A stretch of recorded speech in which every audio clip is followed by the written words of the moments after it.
Bom, essa história da Ilha Anchieta, né, eu obtive essas informações através do estágio que eu realizei na CETESB em 98, né, através do projeto Verão Vivo Praia Limpa. Então lá eu tive contato com essa história. E, bom, o que foi que eu aprendi sobre a Ilha Anchieta? Bom, a Ilha Anchieta, ela já foi palco da Confederação dos Tamoios, né, que foi uma guerra onde os índios se reuniram para afugentar lá os portugueses. Nessa época a ilha era chamada de Ilha Poquá, né, em indígena, e significa Poquá é agulha, então duas agulhas, então ela então tem dois picos altos, que é o Pico do Papagaio e o Pico do Farol. E da história do Padre Anchieta, né, segundo o que diz a história, né, o Cunhambebe, que era o chefe da Confederação dos Tamoios, aprisionou, ficou com o Padre Anchieta refém na Ilha Anchieta. Então acho que em 1900 e alguma coisa a ilha passou a ser chamada de Ilha Anchieta, acho que foi 1900 e alguma coisa, em 1919, 18, por aí ela passou a ser chamada de Ilha Anchieta, tá? Então teve esse cenário na Confederação dos Tamoios, dizia que era a ilha do Cunhambebe, que o Cunhambebe ficava lá e lá onde ele fazia as suas estratagemas, essas coisas assim. E aí, bom, acabou a Confederação dos Tamoios, eles perderam, o Cunhambebe morreu, tudo tal, e a ilha ficou lá. Mas aí daí teve uma época onde que a ilha passou a ser ocupada por fazendeiros que utilizavam a mão de obra escrava. Isso em 1800 e alguma coisa, por aí, né? E então tinha lá mão de obra. Em 1850, a Inglaterra, que tinha as ideias abolicionistas, que surgiram da Inglaterra, as ideias abolicionistas, eles montaram um forte na Ilha Anchieta, na Praia do Leste, que visava interceptar os navios negreiros que vinham de forma clandestina, porque em 1850 já estava proibido o tráfico de negros da África, mas vinham muitos para cá e, né? E o Inglaterra colocou esse forte. Então tem essas ruínas desse forte lá na Ilha Anchieta também, que é chamado do Forte do Leste. Então em 1850 foi colocado esse forte lá. Bom, com a assinatura da Lei Áurea, os negros que moravam, que eram escravos lá, os fazendeiros que tinham suas propriedades, receberam indenização do governo, né? Mas os negros ficaram lá ainda trabalhando como escravos, né? Não, como escravos não, ficaram lá trabalhando. Então os fazendeiros saíram daí das suas propriedades, mas os negros ficaram. E eles formaram então lá uma comunidade que estava produzindo, né? Então essa comunidade produzia cachaça, porcos, né? E várias outras coisas que faziam uma barganha com o continente. Mas aí na virada do século, né, em 1900, né, no começo de 1900, houve a intenção de fazer uma colônia correcional para pequenos infratores. Então o presídio nunca foi oficialmente presídio. O nome dele é Colônia Correcional para Pequenos Infratores, para menores infratores, né? E com isso os negros que estavam lá foram desapropriados, e como eles não tinham os títulos, eles foram desapropriados, foram embora, foram retirados da ilha. E aí surge uma lenda, né, que é a lenda da velha, porque tinha a negra mais antiga, né, que comandava todos esses negros que ficavam lá. Como ela saiu de lá, ela jogou uma maldição que não daria nada certo na ilha, né? Então, durante o presídio, durante a história do presídio, vários presos citaram de ver a velha, né, a negra velha, perturbando o sono dos presos. Então, em 1900, mais ou menos, começa a construção do presídio. Quem arquitetou o presídio foi Azevedo Ramos, tá?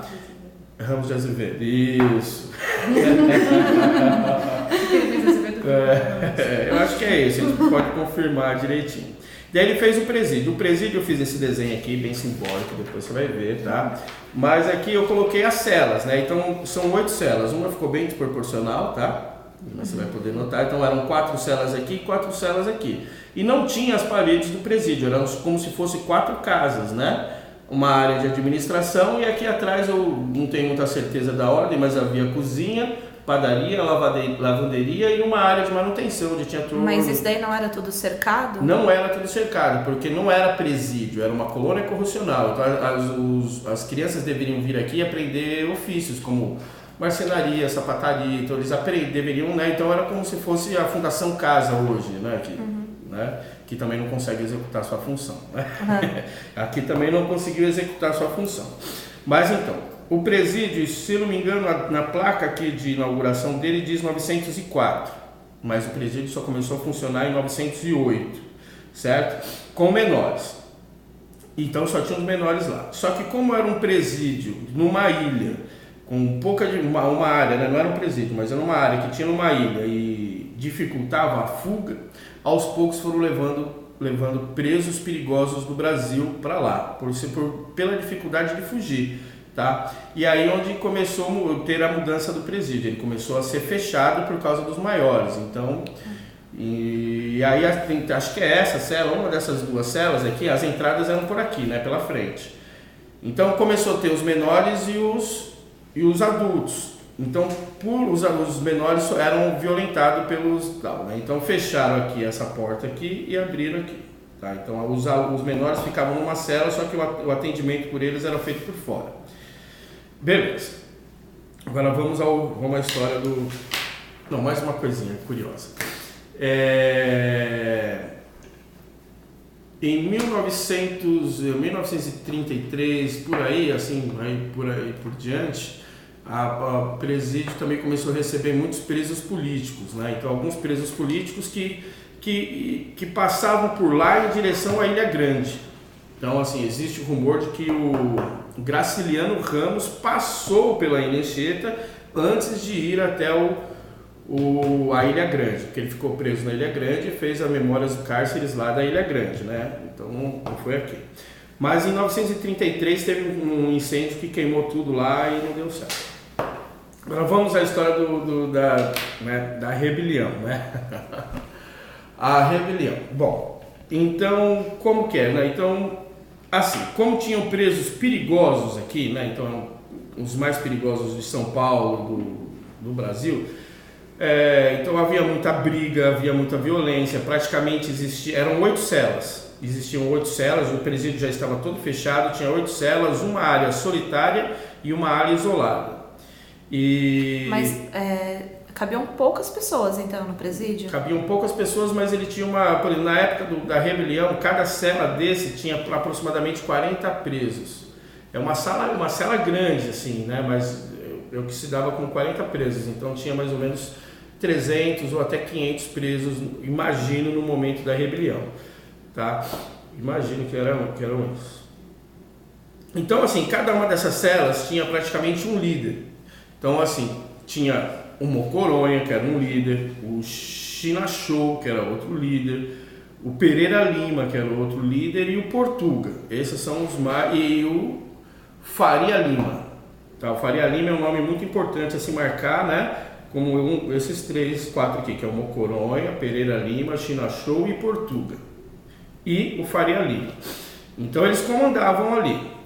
Em 1950, aproximadamente, o Portuga, que era um desses líderes e tratado como um dos mais perigosos, decidiu que ia fugir de lá, porque ele não tinha mais, pela quantidade de assassinatos que eles tinham feito ali, ele não tinha condições mais de sair, de viver a vida fora. Então ele planejou uma fuga. E como foi essa fuga? Bom, primeiro o que ele fez? Chegou no diretor do presídio e disse que não queria mais ter contato com um crime ou com a brutalidade dentro do presídio. E de livre e espontânea vontade ele solicitou para o diretor do presídio para ir para a ala isolada, que é aqui no cantinho, tá? Então tem a ala isolada e a ala solitária. A diferença entre as duas: a solitária era uma cela para cada um indivíduo, ele cumpria alguma punição por ter causado algum problema no presídio, ele ficava lá na solitária. Só que a solitária era uma cela de grade, então ainda tinha uma circulação maior, né? Tinha uma janelinha maior e ele conseguia até ver a luz do dia. Na isolada, as portas eram de madeira e assim ficava tudo escuro, com uma pequena janelinha lá em cima e só tinha aquela tranquinha, né? Então ele pediu para ir para a ala isolada para ficar longe dos crimes que ele gostava de cometer. Só que antes de ir lá, ele reuniu os líderes de cada cela, né, os grandes líderes, e falou: eu vou fazer um plano para fugir e eu dependo de vocês, tá?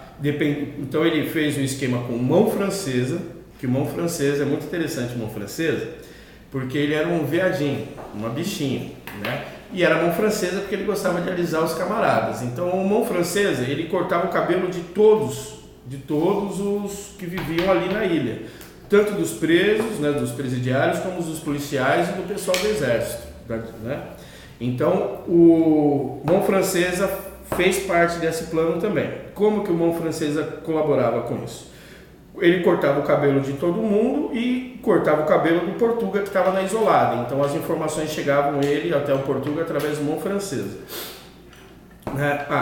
O mão francesa e outros presos, eles recebiam um dinheiro, tinha um caderninho que cada dia de trabalho, de cada função, tinha um valor. Só que eles só recebiam esse valor quando saíam do presídio. Então assim, tinha alguns trabalhos lá. Chegou também nos líderes e falou o seguinte: o Portuga reuniu os líderes e falou o seguinte, que deveria existir paz no presídio, que não deveria existir tantos crimes nem assassinatos e todo mundo deveria ser amigo dos policiais, né? E se tivesse alguma bagunça, alguém ofendesse um policial, fizesse alguma bagunça dentro do presídio, esse grupo, né, dos mais perigosos iam lá e suprimiam, né? Então eles usavam da violência para que lá dentro instaurassem a paz. Contraditório. E conseguiram, né? E conseguiram, porque o que acontece? Eu não lembro o nome do diretor do presídio, né? Do diretor. Tem uma dúvida aí que eu não precisa ver direitinho se era o diretor do presídio ou se era o general do quartel, tá? Então veja só, tinha o Bahia. O Bahia era um preso que já tinha cumprido sua pena, ele não ficava aqui dentro, ele tinha uma vila fora do presídio, que tinha algumas pessoas que trabalhavam no presídio, que viviam com mulher e filha e tal. Então ele tinha família aqui nessa vila e ele não queria sair da ilha. E ele ficava varrendo, ficava ali praticamente solto, só que ele trabalhava no presídio. Então, mas ele não tinha sido preso nenhuma vez. Já tinha sido preso, já tinha cumprido a pena e ficou, ele estava bem no presídio, acho que já não queria mais sair de lá, ele vivia lá dentro, mas não no cárcere, ele vivia na vilazinha que tinha lá. Aliás, na ilha tinha o presídio, uma vila de civis e o quartel, uma vila do quartel, tinha um quartel ali e tal, tinha a vila ali. E então esse grupo chegou no Bahia e falou para o Bahia que ele deveria puxar o saco, que se não me engano, do general, certo? Que comandava o quartel. Puxar o saco de que forma? Um tiro ao alvo. Então ele tinha a mania de falar que era bom, né? E aí o Bahia puxava o saco. O senhor atira bem, acerta lá a latinha, tal, acerta o urubu ali, você acertou o urubu, vamos fazer aí por que você não faz um treinamento de tiro? E aí ele ficou muito vaidoso e montou um campo de tiro. Então assim, por que ele fez isso? Para sempre se ouvir tiro, né? Então assim, era comum ouvir tiro porque ouvir um tiro, o pessoal que está, né, lá no quartel lá treinando e tal, então é comum ouvir tiro. Então deu certo, essa paz aí funcionou. Além disso, todo mundo era amigo dos funcionários lá, não tinha um problema, não acontecia problemas demais. Que mais? Tinha um grupo de pessoas que plantavam, então eles recebiam por isso. Tinha um grupo de presos que saía pelo barco, né? Saía de barco e pescava. E tinha um grupo de presos que era responsável pelo corte de madeira, certo? E o Portuga lá na isolada. E assim, aí a amizade ficou tão legal, né, que o mão francesa, no momento que ele conversava que ele cortava o cabelo, ele ia procurando tirar informações, né, tipo, naquela época assim, tinha a carne verde, né, o pessoal falava carne verde. O que é carne verde? É uma carne fresca, a carne que o boi, né, não é carne salgada. Então tinha carne verde e carne salgada e bacalhau. Segundo o que eu aprendi lá, né, tanto o bacalhau nessa época aí, tá, o bacalhau e carne seca, carne de sol não tinha valor. Então o mão francesa ficava nessa perguntando pro camaradinha lá, que dia que vai chegar a carne e tal, né, querendo ter informação para saber que dia que o barco ia trazer os suprimentos, né. E acho que eu tô esquecendo um monte de coisa, mas vai indo, né. Bom, daí o que aconteceu? Vocês não vão perguntar nada. O que aconteceu? Eu falei pra B e ouvindo, porque se ela tiver... É que naquela vez quando a gente conversou, eu ia perguntando porque eu sou ansiosa, né? Mas aí a gente pergunta. Bom.